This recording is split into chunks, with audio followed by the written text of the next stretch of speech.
Por quase um século, pesquisadores estiveram interpretando a opinião pública.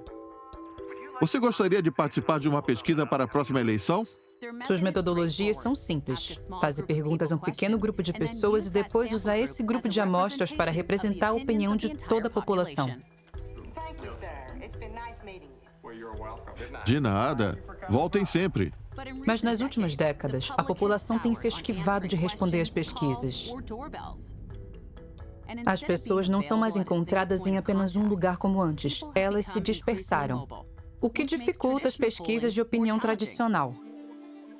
Atualmente, as pessoas expressam seus hábitos e opiniões usando a internet e tecnologias móveis, como celulares e redes sociais. Essa avalanche de informação torna possível que novos métodos explorem o pensamento do povo.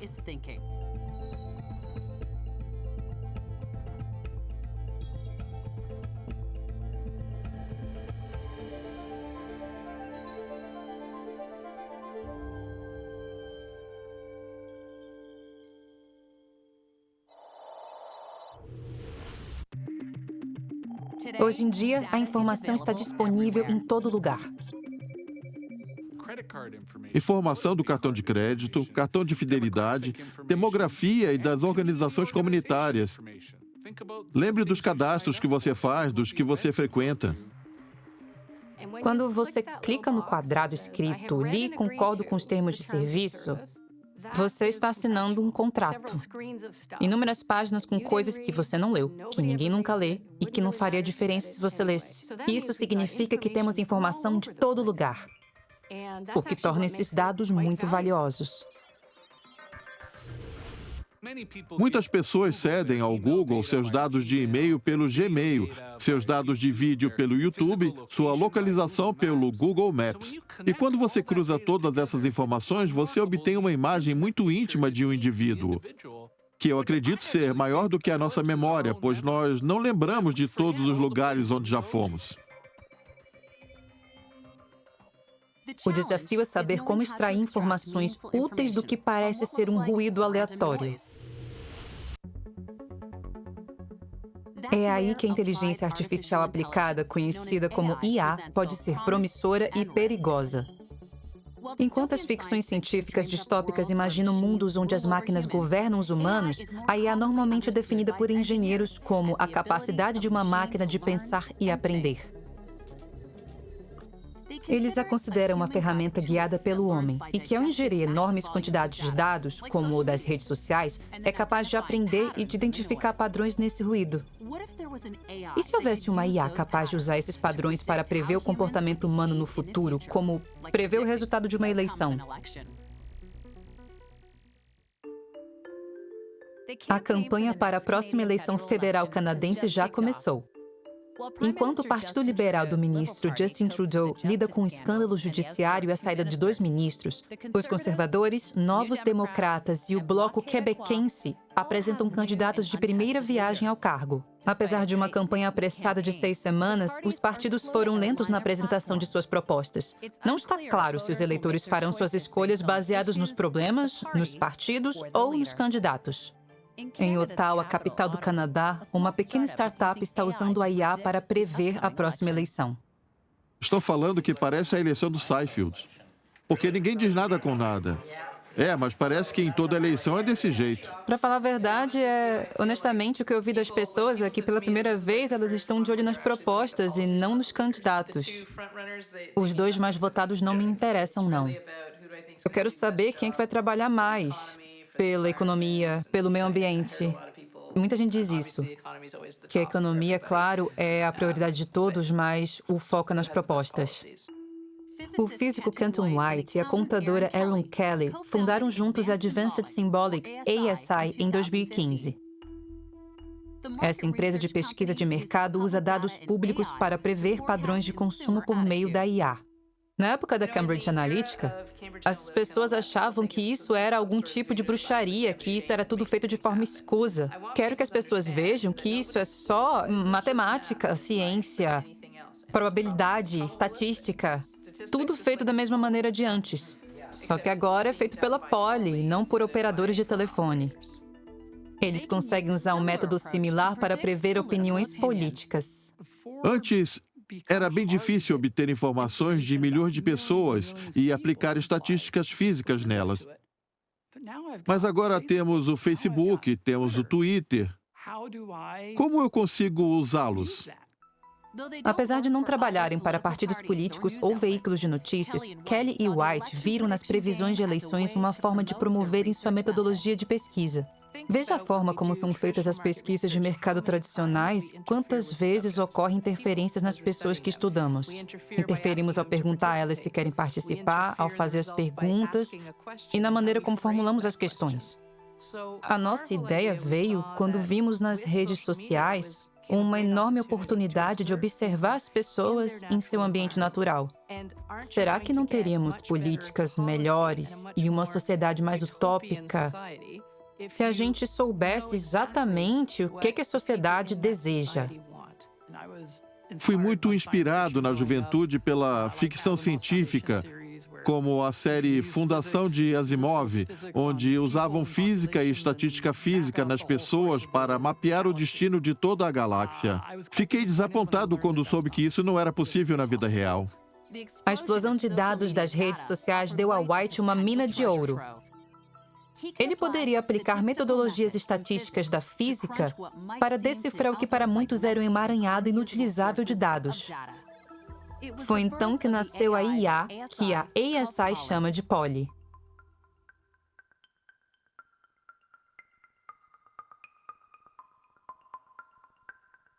Polly, abreviação de política, foi como chamamos ela, pois não estávamos pensando apenas em política quando fizemos. A Polly é feita de diversas partes. Pequenos programas que vasculham a internet e coletam informação. Esses programas, chamados de algoritmos, são conjuntos de regras que executam tarefas simples. Você tem um algoritmo que diz quando você escolhe uma pessoa, quando você não escolhe. Outros algoritmos que analisam essa pessoa e diz, acho que é um homem ou uma mulher rico ou um pobre, jovem ou velho, negro ou branco. Algoritmos que nos permitem encontrar pessoas que estejam falando sobre os tópicos que queremos analisar. Se eu mostrasse a você um desses algoritmos e a forma como ele funciona, você diria, isso é muito simples. E quando você pega centenas deles e os coloca juntos, é que surge algo verdadeiramente complexo. Ela está usando mais informação do que eu. Você ou qualquer pessoa seria capaz de estudar em uma vida inteira. Mas o que torna a Polly inteligente? Veja que eu não disse consciente, mas inteligente, tá certo? Ela é inteligente, pois consegue compreender conceitos matemáticos e padrões nas pessoas que a gente não enxerga. Mas essa descrição deixa os críticos da IA desconfortáveis. Para os que não entendem, a metodologia da IA é uma caixa preta, o que os coloca em desvantagem ao competir contra o funcionamento do IA ou seus resultados. Diante dos céticos, a ASI viu no referendo do Brexit, em junho de 2016, uma forma de testar seu algoritmo.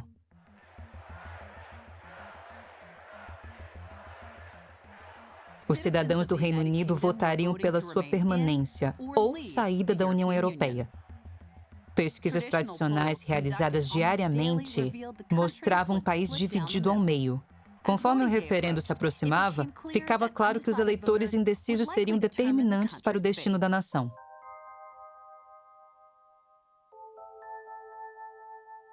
Enquanto isso, Polly sondava os dados do Twitter do Reino Unido para prever as decisões dos usuários sem precisar contatá-los. Polly previa permanência até 3 dias antes da votação do referendo. Tínhamos 52% para a permanência e 48% para a saída, assim como todas as pesquisas. Mas então veio o assassinato de Joe Cox. A parlamentar do Partido Trabalhista Joe Cox, que fazia campanha pela permanência, foi baleada e morta por um extremista de direita em 16 de junho de 2016. Faltando 3 dias para o referendo, nós acordamos, verificamos a Polly e, de repente, o Reino Unido estava saindo da União Europeia. Isto era o oposto do que ela indicou todos os dias durante a campanha. Fiquei preocupado, pois um assassinato é um cisne negro. Um cisne negro é um evento raro que a minha inteligência artificial nunca havia visto. Em nenhuma das eleições que usei para treiná-la ocorreu um assassinato. Assassinatos são raros. Então dissemos a ela: ignore o assassinato de Joe Cox. Qual foi o resultado? Permanência. Testamos novamente com o assassinato de Joe Cox. Saída. Então o que foi que mudou? O que foi que ela viu que ninguém mais foi capaz de ver? A libra esterlina atingiu o menor valor em 30 anos e o mercado internacional se abalou com a notícia de que a maioria dos eleitores britânicos quiseram a saída da União Europeia. A Polly observou coisas que nós não pensaríamos em observar. Nós não pedimos a ela que observasse. Começamos a analisar. David Cameron concedeu várias coletivas de imprensa nesses dias e ele disse uma coisa: é o correto suspender as atividades de campanha do referendo. Nossos pensamentos estarão com os familiares da Joe e com os eleitores nesse momento trágico. Ela percebeu que durante esse ano em que esteve observando, se uma pessoa online dissesse "estou pensando em votar pela saída", se esse indivíduo tivesse pessoas ao seu redor, amigos e familiares que lhe explicassem com calma sobre a saída, quais seriam as consequências, mantendo esse diálogo, com o tempo essa rede conseguiria convencer essas pessoas sobre a permanência. Mas uma vez que o diálogo deixou de existir, um percentual desses indecisos votaria pela saída. Com base no que ela analisou no passado, ela então aplicou esse algoritmo e acertou na mosca. Para entender melhor a metodologia da Polly, vamos olhar para as semelhanças com as pesquisas tradicionais.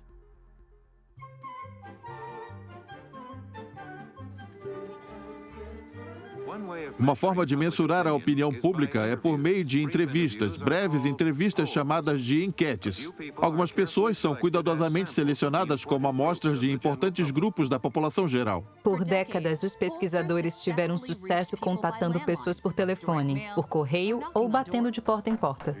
A taxa de sucesso era de 80%, tudo feito por telefone fixo. Não havia celulares, as pessoas adoravam participar das pesquisas. E errar em uma previsão eleitoral era como pular de um navio e errar a água. Já batemos 3 vezes e as luzes estão apagadas. Eles não estão em casa. Mas nos últimos 30 anos, a porcentagem de sucesso com os telefones fixos despencou. Ligando para os telefones fixos, havia uma grande chance de ser atendido por uma pessoa idosa ou qualquer outra pessoa. Se quiser encontrar os millennials, não vai ser usando o telefone fixo. Você provavelmente vai encontrá-los nos celulares, bem como na internet. As pesquisas tradicionais precisam diversificar seus métodos para alcançar diferentes públicos. O que você está tentando fazer é representar um ambiente político, a parte mais importante dele, os eleitores, na forma mais precisa possível. Por isso, você precisa de uma boa cobertura dos diferentes grupos da população e depois precisa ser observado de uma forma agregada.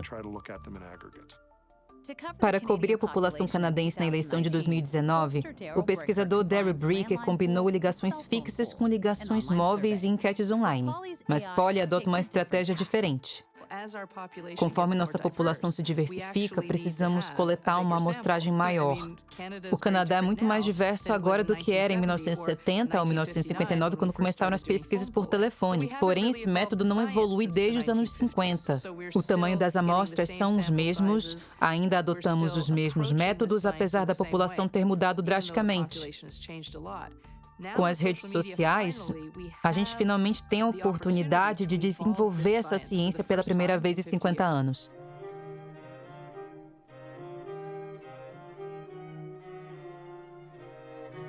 As pesquisas tradicionais vêm errando em muitas previsões nas últimas eleições. Vamos conquistar a Casa Branca, vamos tomá-la de volta. O caso mais famoso, na eleição presidencial dos Estados Unidos, em 1916, os pesquisadores previram a vitória de Hillary Clinton sobre Donald Trump. Se as filas estiverem longas, por favor, esperem. A vitória de Trump mostrou que os pesquisadores erraram o alvo. Eles previram o voto popular, mas erraram na corrida apertada pelos estados disputados, nos quais Trump obteve a vitória no colégio eleitoral. A metodologia dele estava claramente defasada. A porcentagem de votos prevista pelas enquetes foi a mesma que vimos, mas eles não levaram em conta o colégio eleitoral. É óbvio que quando esse tipo de coisa acontece, você passa a ser dominado por uma incerteza profunda. Os métodos tradicionais são caros e ineficientes para realizar pesquisas regularmente em todas as regiões, algo que a IA consegue fazer em grande escala com as redes sociais. Falar sobre política e sobre as suas opiniões nas redes sociais se tornou uma norma como se fosse uma maneira normal de se comunicar. Da mesma forma como também era costumeiro as pessoas terem longas conversas por telefone frequentemente. Antigamente não tinha como deixar uma notificação, você precisava ligar para alguém para fazer perguntas. O mais interessante sobre as redes sociais é que quando as pessoas expressam suas opiniões na internet, elas fazem isso de maneira pública, o que permite que o que disseram seja derivado de suas opiniões a partir disso. Mas nem todas as redes sociais possuem informações relevantes para White. Usamos uma amostra para a coleta de dados dependendo do problema que queremos averiguar. Percebemos que, para as eleições, o Twitter é o melhor sinalizador. Muitos pesquisadores e cientistas sociais questionam a validade dos dados do Twitter. Redes como o Twitter e o Facebook são praticamente grupos autosselecionados de pessoas, pois nem todos os canadenses estão lá. E mesmo que estivessem, nem todos eles conversam sobre política. Você está pegando então uma fatia da população. Creio que entre 12% e 15% utilizam Twitter para se informar. 20% utilizam ao todo. No meu humilde entendimento do assunto, eu imagino a elite, os jornalistas e os participantes super engajados frequentando o Twitter. Nem todo mundo está no Twitter. Nós vamos estimar esse número seja 17%, que é muito maior do que os 9% que conseguimos por ligação. 17% de um país com 36 milhões de pessoas nos dá o acesso a 7 milhões de pessoas. E essa é a minha opinião. É simples assim. White acredita que uma IA pode analisar a grande, porém jovem e urbana base de usuários do Twitter no Canadá. E, apesar disso, fazer previsões que representam a população inteira. Menos de 3 semanas para as eleições e, em algum momento, meu sistema de inteligência artificial chegará à conclusão do que acontecerá no dia 21 de outubro. Creio que ainda é muito cedo. Ainda é cedo. A vantagem do Sr. Trudeau é que os liberais estão em primeiro lugar na corrida desde o começo da campanha. Primeiro lugar nos votos totais ou primeiro lugar no número de assentos? No número de assentos, isso faz diferença. Tá bom, ok. Estamos calculando cada região individualmente, conforme vimos na eleição de Ontário, isso faz uma enorme diferença. Não é porque você lidera no voto popular nas pesquisas que você vai ganhar, pois é a eficiência do voto que conta em uma eleição que usa o sistema britânico. Exato. Se você conversar com alguém que trabalha com dados de inúmeras pessoas, eles dirão: quero coletar tudo o que eu puder. Tudo o que estão fazendo no Facebook, no Twitter, Reddit, e ficando sabendo disso tudo. A maioria dos críticos presumem que a ISI é abastecida pelo que chamam de turbilhão do Twitter. Nesse caso, White precisa filtrar um enorme volume de dados em tempo real e coletar somente os dados úteis para as previsões eleitorais. Dado um desafio dessa magnitude, os críticos duvidam das alegações otimistas de White. Se eu simplesmente usasse todos os dados do turbilhão, eu teria uma visão distorcida e enviesada. É por isso que não contamos tweets, contamos pessoas. Nossa ideia funciona porque o trabalho dos pesquisadores funciona. Esse é o nosso segredo. Nós reunimos ótimas amostras da população. Em outras palavras, ao invés de tentar controlar o turbilhão do Twitter, White acredita ter encontrado uma forma de evitá-lo. Antes que a Polly colete qualquer dado, ela monta primeiro uma amostra representativa, assim como fazem os pesquisadores. Alguém dizer que podemos olhar para as redes sociais e encontrar uma representação do que acontece em cada região das eleições é um pensamento interessante.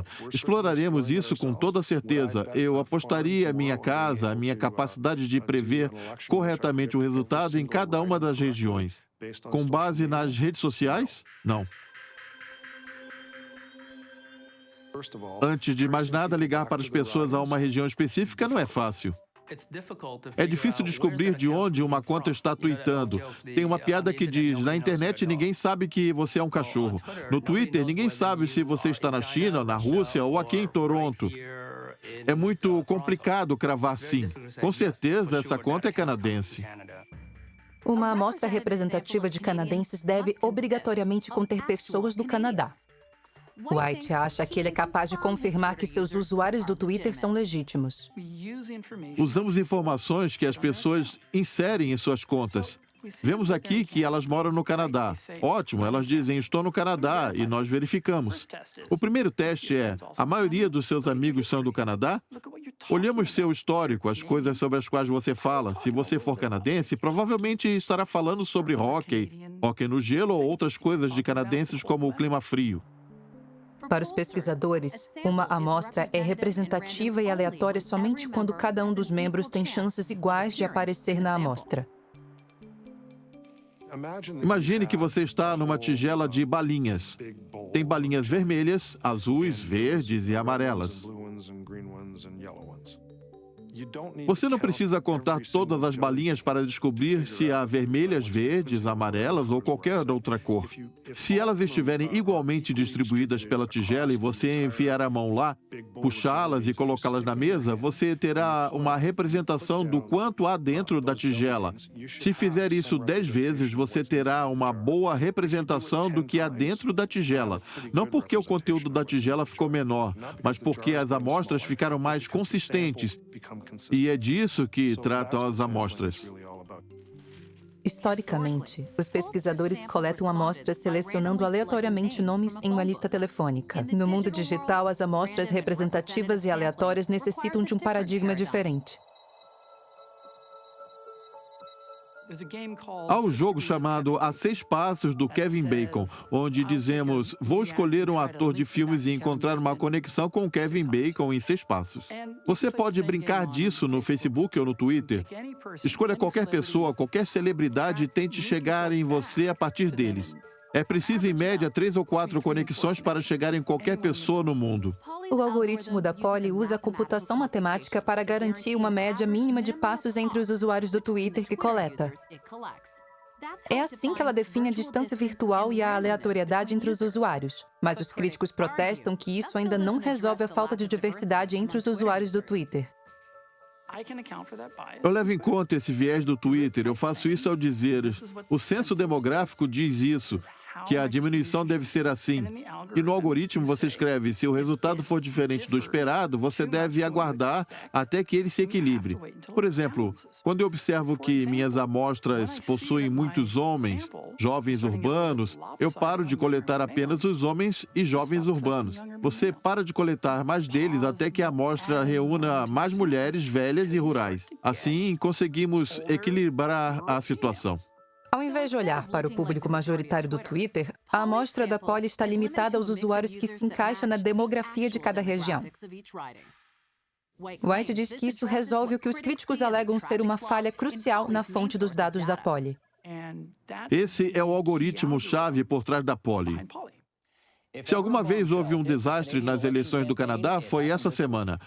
Fotos de Justin Trudeau fazendo blackface causaram alvoroço na opinião pública pelo país. Aaron Kelly, o que a Polly falou sobre as consequências disso tudo? Foi um enorme desastre e a Polly viu os números do Sr. Trudeau. Os números de assento caíram em 25 ontem, mas recuperando 5 nesta manhã, totalizando a perda de 20 assentos. Mas esse evento fez ir de uma posição majoritária para uma minoritária. Jack Mirsing, líder do NDP, foi quem saiu ganhando mais ontem. Vimos os números dele subirem na enquete. Ele foi quem mais se beneficiou. Como um algoritmo pega um tweet e transforma em uma projeção de assentos? Qual o significado de um tweet e o que queremos dizer quando escrevemos um tweet? Sabemos que as pessoas fazem piadas na internet, elas usam ironia. As pessoas compartilham mais imagens e isso cria uma barreira. É difícil interpretar memes, que são essas imagens que costumam fazer referências à cultura pop. E eu penso, eu não estou entendendo isso aqui. E eu, com o meu poder computacional de um humano comum, não consigo entender. Vai sobrar para uma máquina decifrar isso. De acordo com White, a Polly não está tentando interpretar o significado dos tweets. Em minhas experiências iniciais nas previsões eleitorais, eu conduzi experimentos que mostraram com consistência que as simples menções sempre superam os sentimentos positivos e negativos. O tempo todo. A Polly rastreia uma porcentagem de usuários na amostra que mencionaram cada partido. Depois, a IA compara esses resultados com os padrões históricos de opinião. No dia seguinte ao escândalo do blackface, as menções ao Partido Liberal dispararam em relação aos outros. Sem entender o significado desses tweets, a Polly interpretou essas mudanças e as menções como ruins e projetou uma queda dos candidatos liberais. Eu acho as enquetes interessantes, pois elas mostram um relance do passado, elas não preveem o futuro, elas são um retrato no tempo que você observa o que a população pensava naquele momento. A IA coleta informações constantemente. Isto torna possível identificar padrões nas atividades dos usuários no decorrer do tempo, o que não é feito nas enquetes, que são menos frequentes. Um dos maiores obstáculos nas enquetes, quando fazemos revisitas aos entrevistados, é algo que acontece, para o bem ou para o mal, e você tem uma informação nova. O que muda a partir disso? Então, você precisa superar outro dia. Houve um impacto real ou apenas um susto? E você está sempre em dúvida sobre a tendência. Um ponto é o bastante? Para identificar uma tendência, a Polly usa enquetes públicas como ponto de referência. Ela analisa padrões de engajamento dos usuários sempre que seus usuários no Twitter mencionam partidos políticos e os compara com o engajamento de cada um dos partidos que compõem as enquetes. Baseada nessas relações, a Polly descobre se seus dados indicam uma tendência estável ou não. As pessoas, às vezes, ficam furiosas com algo e permanecem assim por um tempo. Mas a Polly é capaz, de maneira imparcial, de enxergar além dessa raiva e dizer em quanto tempo a população vai superar essa raiva e se ela vai durar até o dia da eleição. A Polly monitora o engajamento do Twitter constantemente. A essa avaliação contínua dá-se o nome de dados longitudinais. Estudando os dados dessa forma, a Polly consegue identificar padrões antigos e compará-los aos comportamentos recentes.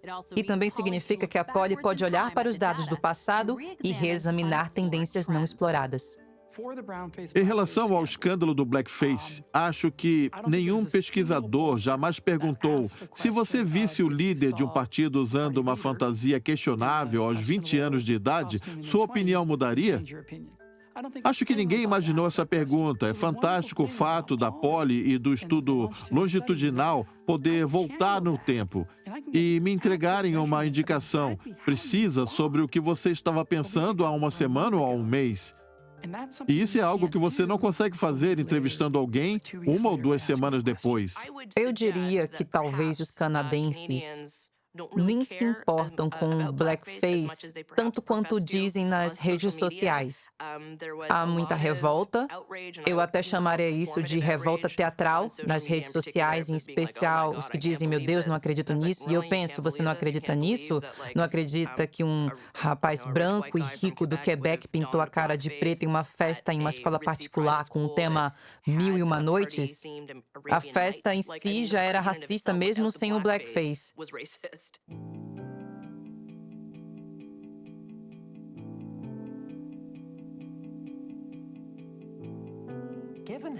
Dado o tamanho desse escândalo descoberto 1,5 semana atrás, ele virtualmente desapareceu da mídia, sendo pouco noticiado atualmente.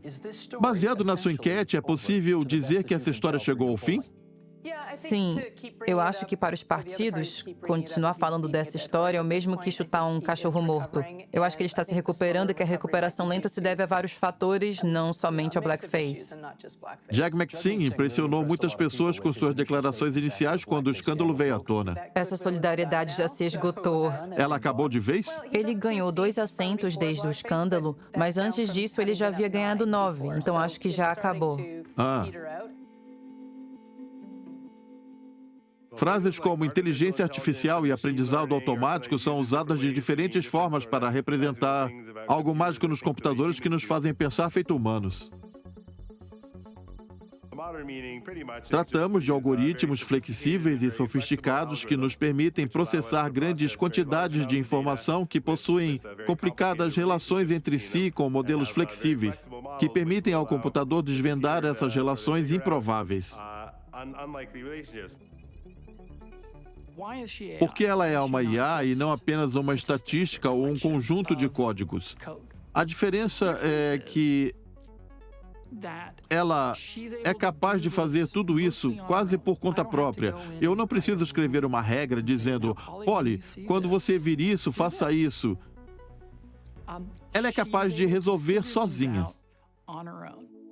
A habilidade da Polly de aprender é a base de como ela prevê os resultados das futuras votações. A chave do aprendizado automático é o processo conhecido como treinar um modelo estatístico. Ao falarmos de treinar um modelo estatístico, nos referimos a um conjunto de dados para os quais já temos a resposta, como previsão de uma eleição anterior ou quantas pessoas compraram armas. Mas tem que ser algo que já tenha respostas para que então possamos extrair nossas conclusões dizendo, parece que os homens que vivem aqui votam nessa pessoa, ou os homens que assinam essa revista têm mais chances de comprar armas. Assim, tentamos prever o que vai acontecer no futuro. A Polly estudou dados de eleições anteriores como a de 2015. Ela encontrou padrões ligando o engajamento no Twitter à forma como as pessoas votaram nas eleições. O modelo expressa todas essas relações em forma de probabilidade matemática. Ele então prevê como os eleitores de cada região provavelmente se comportarão em 2019.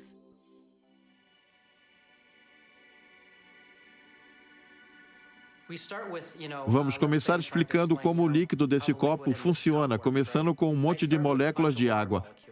Aqui temos bilhões, trilhões, o número astronômico de moléculas de água e a física nos ensina como elas funcionam. Elas batem umas nas outras, mas ninguém liga para o que acontece com as moléculas de água. A parte interessante é se eu derramar essa água aqui, o que vai acontecer? Se eu mexer o copo, como a água vai se mover? Você é capaz de descobrir essas coisas na física, porque apesar das infinitas moléculas de água, há teorias dizendo que, se houver moléculas de água suficientes, podemos descobrir estatisticamente como elas se juntam umas às outras, para obter uma descrição de como esse grande sistema macroscópico de água no copo funciona. A opinião pública trabalha da mesma forma. Temos inúmeras pessoas, cada uma com suas opiniões particulares, e prever essas opiniões pode ser algo problemático. As pessoas são caóticas, mudam de opiniões por diversos motivos. Se conseguirmos juntá-las, você pode ter um modelo estatístico. Desse modo, descobrir que mesmo que o João possa mudar drasticamente de opinião amanhã, a Sabrina pode se preocupar com outra coisa e também mudar de ideia. Eu serei capaz de fazer uma média estatística capaz de compreender os rumos das opiniões nesse agregado populacional. De certa forma, nós fazemos algo similar ao que é feito na física e descobrir como os átomos e as moléculas trabalham em conjunto e aplicamos isso nos seres humanos. Todos nós nos consideramos seres únicos e especiais, e nós realmente somos, mas a maravilha da estatística da matemática é que você pode juntar uma certa quantidade de nós e ser capaz de fazer previsões aproximadas de opiniões que vão se formando. Não importa o quão sofisticado seja o modelo, o calcanhar de Aquiles das previsões eleitorais depende de as pessoas comparecerem ou não às urnas. O que mais me apavora quando faço enquetes eleitorais, pois a reputação da empresa está em jogo, sua reputação pessoal está em jogo. Será que deixei passar algo? Será que esqueci de algo? Como foi que eu errei? Muitas vezes você se queima.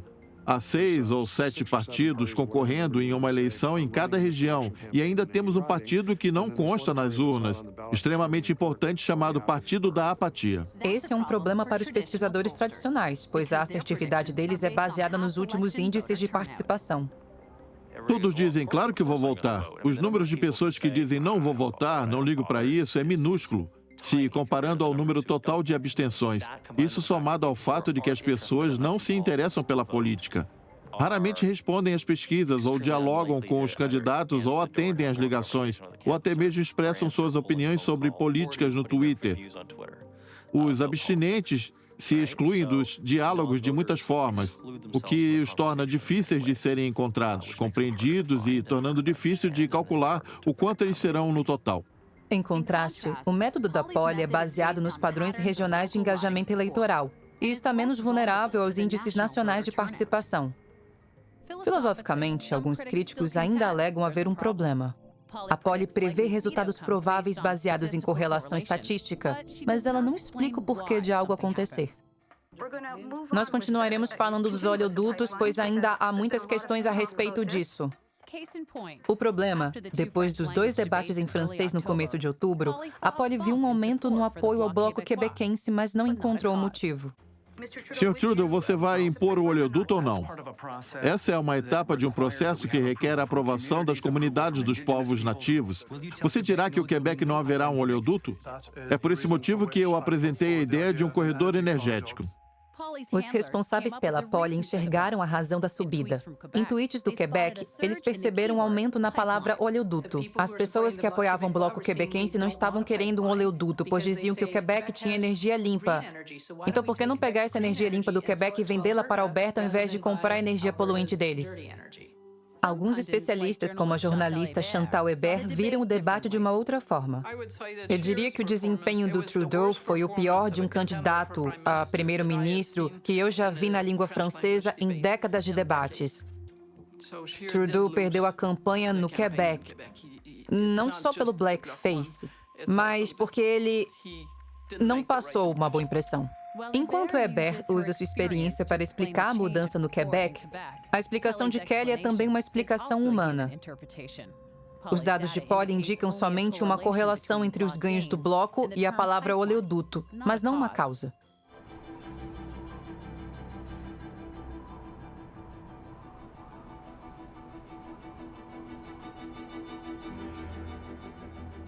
Hoje é sexta-feira, dia 18 de outubro, 3 dias antes da eleição que acontece na segunda-feira. Vou ao ar em meia hora.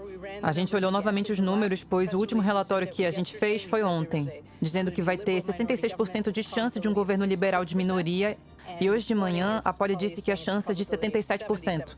A Polly vai ficando mais confiante com o passar dos dias, conforme as pessoas ficam cada vez mais decididas. Eu fico apreensiva quando vou ao ar e digo, é isso que a Polly está vendo. E que isso vai afetar o resultado. Que as pessoas mudaram seus votos baseados nessas informações. Creio que há evidências disso. Antes mesmo da Polly existir, cientistas sociais levantaram a questão. Publicar previsões eleitorais durante uma campanha apenas reflete as opiniões ou consegue alterá-las?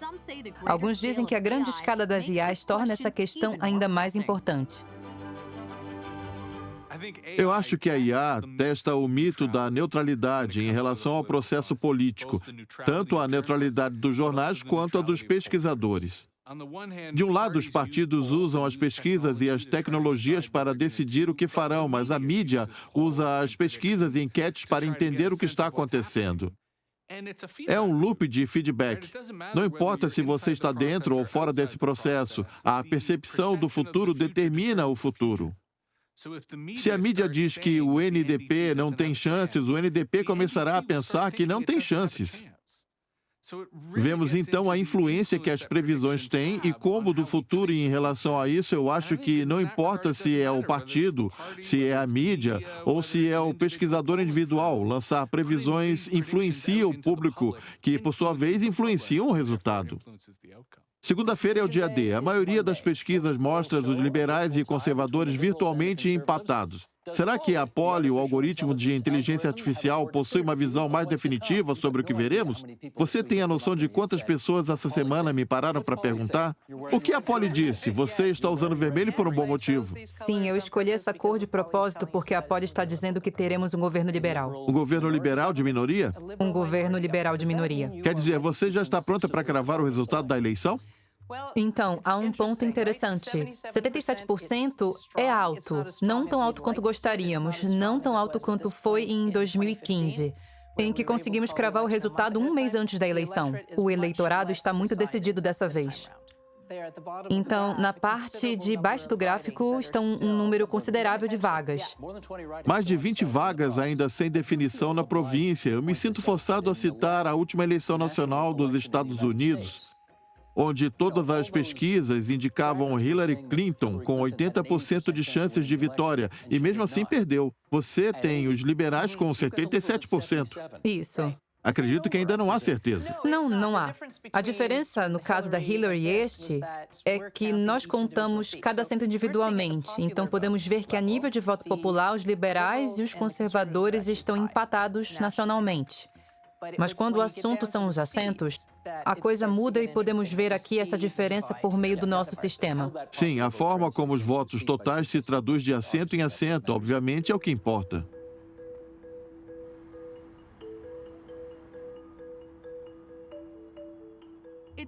É a noite da eleição de 2019. São quase 18 milhões de canadenses depositando suas cédulas nas urnas, incluindo os votos antecipados. Isso significa um comparecimento de 66%, um percentual bem maior que o esperado. Os liberais formaram o governo, mas os conservadores ganharam em votos totais. Dias depois, chegou o momento de comparar o resultado com as previsões. A eleição federal de 2019 se encerrou essa semana com a vitória do governo liberal de minoria. Esta é a projeção para os assentos que você nos deu, mostrando os liberais entre 116 e 173, com uma média de 145. Conservadores com 123, NDP com 48, o Bloco com 46, os Verdes entre 1 e 5 e a possibilidade de alguns independentes ou do Partido Popular. Agora vamos mudar para a projeção dos assentos apresentada no domingo. A outra projeção foi feita no sábado, e esta aqui é de domingo, um dia antes da eleição. Aqui dá para ver que as coisas mudaram. Temos os liberais agora com 155, conservadores com 118, e agora vamos para segunda-feira, onde temos os resultados finais da eleição. 157 para os liberais, 121 para os conservadores, 32 para o Bloco e 24 para o NDP. Se você quer avaliar quão bem alguém previu uma eleição, eu acho que seria justo compará-la a uma outra pessoa que tentou prever a eleição. Se uma empresa se saiu melhor que as outras, então se trata de um ótimo resultado. Alguns dias antes da eleição, alguns pesquisadores tradicionais previram apenas os votos totais. Outros previram uma minoria liberal. Mas poucos previram a quantidade de assentos precisamente. No Instituto 338 Canadá, houve previsão correta de 299 das 338 vagas. Já na Advanced Symbolics, a Polly previu corretamente 308 vagas. Essa foi, abre aspas, uma eleição fácil de se prever? Não foi difícil de se prever, mas ela foi previsível. É interessante notar que todos disseram que a disputa foi apertada e por isso que ser capaz de prever os assentos e observar o âmbito regional tem se tornado quase uma necessidade de quem for fazer pesquisa. Nós vimos isso pela primeira vez na eleição do Trump nos Estados Unidos e isso foi algo consistente. Parece que a margem das eleições está cada vez mais estreita e, óbvio, se tratando de um governo de minoria, é mais difícil de se prever. Mas a Polly enxergou uma vitória liberal desde o começo. Se você observar os resultados da eleição, nós fomos bem em 2019, mas houve regiões em que nós erramos. Isso se deve ao fato de que nós deduzimos que todos os partidos teriam campanhas iguais na última semana antes da eleição e em todas as regiões em que tiveram chances. todos os cientistas políticos devem estar rindo de mim agora. Não foi isso que aconteceu. No fim, os partidos políticos escolheram regiões estratégicas onde queriam vencer. Nós levamos isso em conta e é por isso que eu estou bem aberto ao diálogo para as pessoas entenderem de ciência política. E isso é muito complexo. Tanto White quanto Kelly orgulhosamente declararam que a previsão final para o parlamento foi mais precisa do que a maioria das pesquisas. Apesar de White admitir que a ESI possui pouco entendimento sobre como as campanhas funcionam. Para os críticos da IA, isso revela algumas deduções ingênuas e danosas sobre política. Mas, para apoiadores, a relativa precisão da Polly mostra um lado promissor das IAs. Sempre que eu ouço as pessoas falando, eu tenho a solução, eu respondo, muito bem, você tem a solução. As grandes empresas de pesquisa, que possuem mais dinheiro disponível para esses projetos do que qualquer um, sem mencionar os Googles, os Facebooks e os Twitters, e todos os outros que têm o dinheiro e os melhores cientistas de dados trabalhando nisso, eu não consegui fazer previsões baseadas em suas plataformas. Pesquisadores veteranos e estatísticos ainda exigem mais provas. Eles ainda duvidam da validade do Twitter como principal fonte de dados e insistem que a Polly tenha um maior histórico de previsão de eleições antes de considerá-la um método confiável e preciso. Costuma-se dizer sobre alguns produtos como forma de se isentar de responsabilidades a frase "desempenho passado não é garantia de resultados futuros". E eu acho que isso bem se aplica a algoritmos preditivos. Se eles se saíram bem em eleições passadas, isso favorece, mas não é uma garantia. De acordo com a ESI, o modelo de previsões da Polly tende a melhorar com com a ajuda de cientistas sociais para aprimorar os algoritmos. Nós percorremos um longo caminho para chegar até onde a IA está hoje. E muito do que ajudou a chegar até aqui foi a explosão de dados na internet. Mas a explosão de dados traz consigo riscos. As redes sociais são gratuitas em troca de privacidade do usuário. Dados pessoais são disponibilizados para o marketing. Críticos alertam que as empresas estão usando os dados contra os próprios usuários, ao tornarem as plataformas mais viciantes. Quando o automóvel foi inventado, não havia cinto de segurança nem airbag. Mas quando descobrimos que, meu Deus, esses carros podem provocar acidentes e atropelar as pessoas, precisamos exigir freios melhores, precisamos exigir airbags, precisamos de cintos de segurança. Pelos primeiros 10, 15 anos de redes sociais, a desculpa foi: vamos deixar as empresas livres. Assim podemos ver o que elas podem fazer e como podem ajudar a sociedade. Mas agora estamos descobrindo os acidentes, os danos que elas produzem. Então, acho que nos próximos anos ocorrerão debates sobre a regulamentação de redes sociais. Eu acredito que o problema é que estamos pensando nas campanhas em termos analógicos, quando ela se tornou automatizada e digital. Nosso idioma e nossas leis não podem antecipar o poder que o Facebook tem sobre os indivíduos e os partidos políticos, ou até mesmo que governos estrangeiros podem virar a balança em uma eleição ou pelo menos turvar a percepção popular nas eleições. Pois a principal finalidade da eleição é de legitimar o resultado. Se o povo acredita, com ou sem razão, que os algoritmos controlam a eleição, ele não verá o resultado como legítimo, não verão o governo como legítimo. Por consequente, será dificultado ainda mais a capacidade do governo governar. De muitas formas, usar os dados para convencer as pessoas a votarem e incentivá-las a participarem da eleição é benéfico.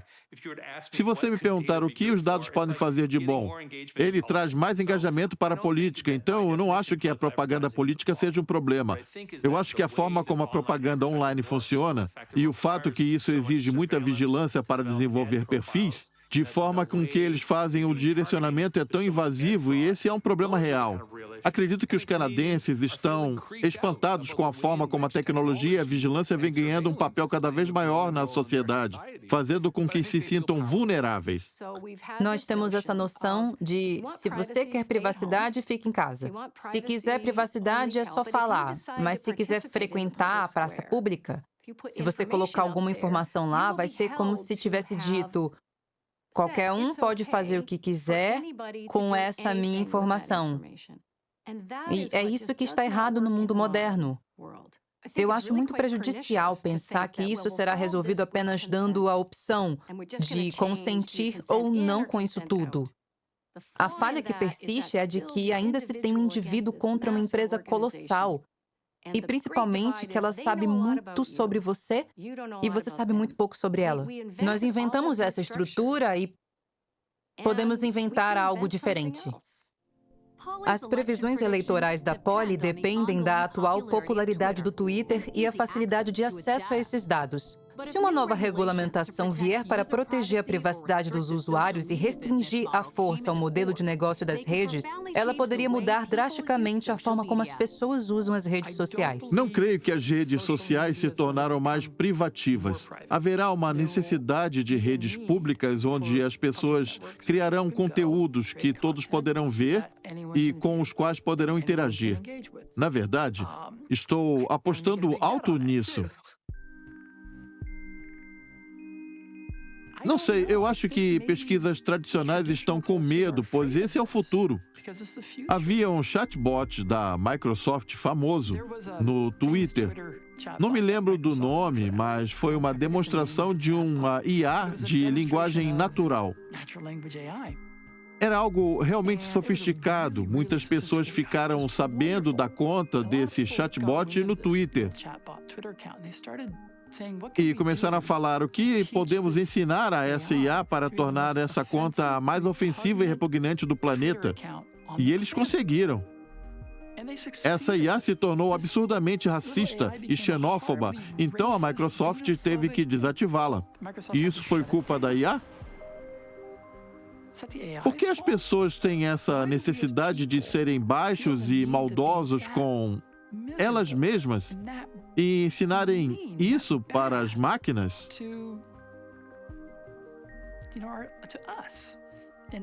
Quando você vê uma criança mal educada, geralmente a culpa é dos pais. Então, quando o assunto é a inteligência artificial, essa é a minha bússola. Eu tenho que ser um bom pai. Eu preciso ser um bom pai. Um bom pai para Polly.